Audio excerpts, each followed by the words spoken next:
Hello दोस्तों, इस कहानी के 15 एपिसोड में आप सबका स्वागत है। तो चलिए बिना किसी देरी के कहानी को स्टार्ट करते हैं। तो इस लड़की की ये सब हरकत से हनी तो बहुत गुस्सा हो जाती है। नेक्स्ट डे जब वो लोग ब्रेकफास्ट कर रहे थे, हनी कहती है आज यहाँ पे हमारा लास्ट दिन है, फिर भी हम लोगों ने एक भी अच्छी पिक नहीं ली, और थोड़ा सा गुस्सा करती है। सियोंजो कहता है तो जल्दी से रेडी हो जाओ, उसके बाद हम दोनों घूमने जाएंगे। हनी ये सुन के खुश हो जाती है और रूम में आके तैयार होने लगती है। लेकिन तभी उस लेडी के हस्बैंड सियोंजो को बुलाने आता है, क्योंकि वो लड़की बहुत ज्यादा बीमार हो गई है। तो सभी मिलके जल्दी से उस रूम में जाते हैं। वो लड़की कहती है कि उसे पेट में दर्द हो रही है, इसलिए सियोंजो चेक करता है। लेकिन वो लड़की जबरदस्ती सियोंजो का हाथ लेके अपने ऊपर रखती है, जो देख के हनी को बहुत बुरी लगती है। और वो गुस्सा करते हुए सियोंजो को कहती है कि मुझे बिल्कुल पसंद नहीं है, किसी और लड़की को टच करो। सियोंजो भी ये सुन के गुस्सा हो जाता है और कहता है मैं कुछ ही दिनों में डॉक्टर बनने वाला हूँ, पर अगर तुम्हें इस तरह प्रॉब्लम होगी तो हम दोनों एक साथ नहीं रह सकते। हनी ये सुन के रोती हुई वहाँ से चली जाती है। उस लेडी के हस्बैंड भी उसके पीछे जाता है और अब इस रूम में बस ये दोनों ही थे। अब ये लड़की उठ के बैठती है, क्योंकि तब से ये नाटक कर रही थी, और कहती है मुझे पता है कि तुम हनी को पसंद नहीं करते, अगर मैं तुम्हें पहले मिली होती तो तुम मुझे चूज करती है ना। सियोंजो अब गुस्सा हो जाता है और कहता है अगर ऐसा होता तो मैं तुम्हारी तरफ देखता भी नहीं, खुद को हनी से कंपेयर करना बंद करो, और वह से चला जाता है। तो हनी बाहर एक बेंच पे बैठी होती है। सियोंजो उसके पास जाता है और उससे माफी मांग के उसे मना लेता है। रात में वो दोनों एक रोमांटिक नाइट स्पेंड करते हैं। तो हनीमून से आने के बाद मम्मी कहती है अब तुम दोनों अपना शादी रजिस्टर करवा लो। सियोंजो कहता है अभी नहीं, क्योंकि हनी ने कही थी कि वो नर्सिंग में अप्लाई करेगी, पहले उसे नर्सिंग में चांस मिल जाए, फिर हम दोनों शादी रजिस्टर करवा लेंगे। हनी कहती है पर नर्सिंग में चांस मिलना तो बहुत मुश्किल है। सियोंजो कहता है क्यों, तुम्हें अपने ऊपर कॉन्फिडेंस नहीं है, नहीं कर सकती। ये कहती है नहीं नहीं मैं जरूर करूंगी। सियोंजो कहता है तो फिर तुम पहले नर्सिंग के एंट्रेंस एग्जाम पास करो और उसके बाद हम दोनों शादी रजिस्टर करवा लेंगे, ठीक है ना। और स्माइल करते हुए वहाँ से चला जाता है। हनी ये सब सुन के बहुत इरिटेट हो जाती है। नेक्स्ट डे वो दोनों जब कॉलेज जाते हैं, हनी वहाँ पे हेरा से मिलती है और बातों ही बातों में कह देती है कि उनकी शादी अभी तक रजिस्टर नहीं हुई। हेरा भी उसे चिढ़ाते हुए कहती है क्या तुम लोगों ने अभी भी शादी रजिस्टर नहीं, मतलब अभी भी मेरे पास चांस है। हनी जब ये सब सुन के शॉक हो जाती है। हेरा कहती अरे मैं तो मजाक कर रही हूँ, और हंसते हुए सियोंजो का हाथ पकड़ के वहाँ से चली जाती है। उसके बाद हनी लाइब्रेरी में जाती है और नर्सिंग की बहुत सारी किताबें लेके आती है और जोर जोर से कहने लगती है कि ये तो कुछ भी कहता रहता है, एग्जाम क्लियर करने तक वो शादी रजिस्टर नहीं कर पाएगा। तो वो भूल गई थी कि वो लाइब्रेरी में है, इसलिए आसपास के सारे स्टूडेंट वहाँ से चले जाते हैं। तब जाके हनी चुप होती है।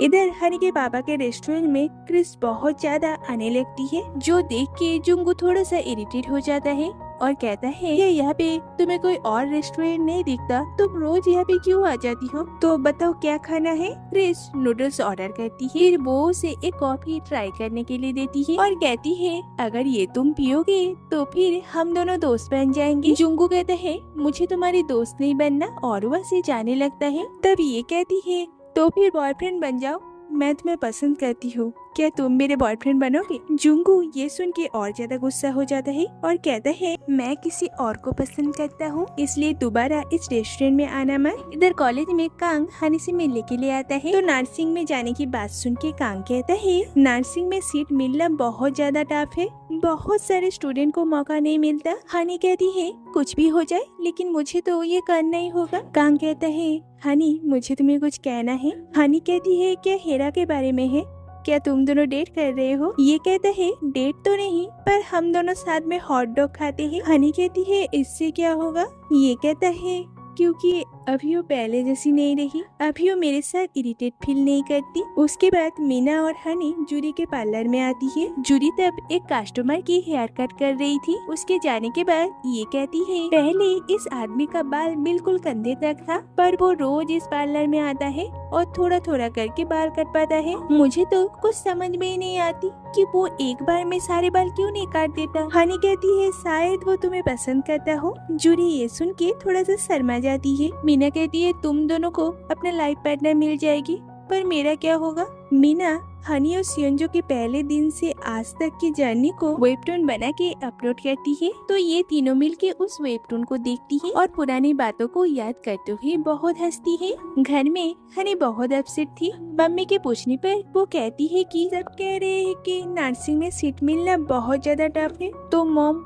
अब मेरे मैरिज लाइसेंस का क्या होगा। तभी मम्मी के दिमाग में एक आइडिया आती है और फिर वो दोनों मिलके ऑनलाइन सर्च करते हैं मैरिज लाइसेंस के लिए क्या क्या डॉक्यूमेंट जरूरत है। तो सब कुछ उनके पास था, पर उन्हें सियोंजो के आईडी कार्ड की जरूरत है। तो मम्मी हनी से कहती है कि तुम बस सियोंजो का आईडी कार्ड लेके आओ, बाकी मैं सब कुछ संभाल लूंगी। उसके बाद सियोंजो जब नहाने जाता है, हनी चुपके से उसके वॉलेट को लेता है और वहाँ पे आईडी कार्ड था, पर तभी वहाँ पे सियोंजो आ जाता है और अपना वॉलेट उससे ले लेता है और उसे पिलो के नीचे रखता है। रात में हनी किसी तरह उसे वहाँ से निकाल लेता है और सियोंजो का आईडी कार्ड ले लेती है। नेक्स्ट डे ये दोनों मिलके मैरिज रजिस्टर ऑफिस में जाते हैं। वहाँ पे उन्हें पता चलता है कि इनकी शादी के रजिस्ट्रेशन तो कब का हो चुका है और बैक्सुंजो ने ही ये किया है। घर आने के बाद सियोंजो हनी पर थोड़ा सा गुस्सा हो जाता है और कहता है कि मुझे पता है कि नर्सिंग में सीट मिलना बहुत मुश्किल है। तुम कोई चीज पाने के लिए बहुत मेहनत करती हो, इसलिए मैंने ये सब किया, पर तुमने मेरे वॉलेट से मेरी आईडी चुराई,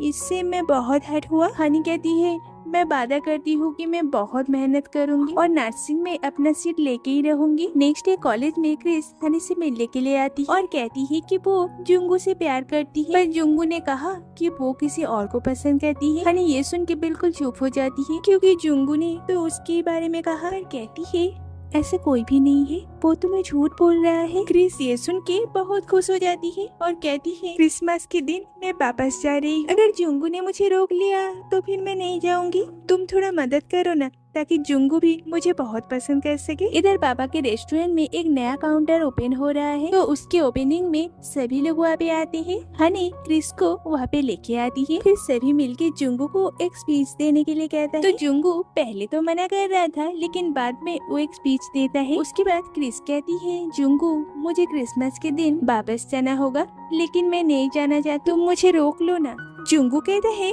तुम्हें जहाँ जाना है जाओ, मैं सिर्फ हनी को पसंद करता हूँ और जाओ तो वापस कभी मत आओ। क्रिस को ये सुन के बहुत बुरी लगती है, इसलिए वो रोते हुए वहाँ से चली जाती है। रात में सियोंजो हनी से कहता है तुम उन दोनों के बीच में मत पड़ो, उनकी प्रॉब्लम उनको ही सुलझाने दो। अगर तुम बीच में रहोगी तो बातें और बिगड़ जाएगी। हनी कहती है तुमने सही कहा, दूर होके जुंगू को अपने फीलिंग्स के बारे में पता चलेगा, और तुम भी तो ऐसे ही थे ना। और सियोंजो को इरिटेट करने लगती है। तो इतना समझाने के बाद भी नेक्स्ट डे हनी जुंगू को समझाने के लिए जाती है और कहती है क्या तुमने सुना कि क्रिस जा रही है। जुंगू कहते है तो फिर मैं क्या करूँ, मैं तो सिर्फ तुम्हें प्यार करता है। हनी कहती है एक सच बताओ, क्या तुमने उसे थोड़ा सा भी मिस नहीं किया, क्या तुम उसे बिल्कुल भी पसंद नहीं करते। शांत होके बस एक बार ये सोचो, मेरी फीलिंग्स ये है और यही रहेगी। कोई भी चीज अपने आप को समझाओ मत, दिमाग से नहीं, बस दिल से सोचो, फिर तुम जो चाहोगे वही होगा। इधर कांग को मिलिट्री ड्राफ्ट मिल जाता है, तो वो ये बात हीरा को कहता है। हीरा कहती है तो इसमें मैं क्या करूं। कांग कहता है अगर कभी तुम्हारे पास कुछ करने के लिए ना हो, तुम बहुत बोर हो जाओ, क्या तुम मुझे एक लेटर लिख दोगे या फिर एक ईमेल कर दोगे। हीरा कहती है मुझसे ये सब नहीं होगा। तो कांग थोड़ा सा अपसेट होके वहाँ से जाने लगता है। हीरा कहती है अगर कभी मेरे पास कुछ करने के लिए ना हो और अगर मैं बहुत बोर हो जाऊँ तो मैं तुमसे मिलने आ जाऊंगी। तो इनडायरेक्टली ये कह देती है कि ये भी उसे पसंद करती है, जो सुन के कांग बहुत खुश हो जाता है। फिर वो हनी से इस मिलिट्री ड्राफ्ट के बारे में कहता है, जो सुन के हनी थोड़ी सी अपसेट हो जाती है। कांग कहता है पता है हनी, मैंने तुमसे बहुत कुछ सीखा। रिजल्ट कुछ भी हो, हमें हमेशा सच बोलना चाहिए। उसके बाद रिजेक्ट भी हो जाओ तो कोई फर्क नहीं पड़ता। अब मेरे अंदर से सारे डर खत्म हो गए हैं, इसलिए मैं तुम्हें कुछ देना चाहता हूँ। मुझे पता है कि नर्सिंग में सीट मिलना बहुत मुश्किल है। मेरे एक दोस्त जो नर्सिंग में है, मैं उसे भी मिलिट्री में लेके जाऊंगा और उसका सीट मैं तुम्हें दे दूंगा। बस तुम्हें एग्जाम क्लियर करना होगा। तुम्हारा ये बड़ा भाई तुम्हारे लिए कुछ कर पाए, यही उसके लिए बहुत बड़ी बात है। और हनी तो इतना ज्यादा खुश हो जाती है कि वो वहाँ पे नाचने लगती है। अब उसे बस एंट्रेंस एग्जाम पास करना होगा। इधर वो लड़का जो जूरी के पार्लर में रो जाता था, आज कहता है कि वो मिलिट्री ज्वाइन कर रहा है। ये सुन के जूरी भी बालों को बिल्कुल ही छोटा कर देती है, लेकिन जूरी ये सुन के बहुत दुखी हो जाती है क्योंकि मन ही मन वो उसे पसंद करने लगी थी।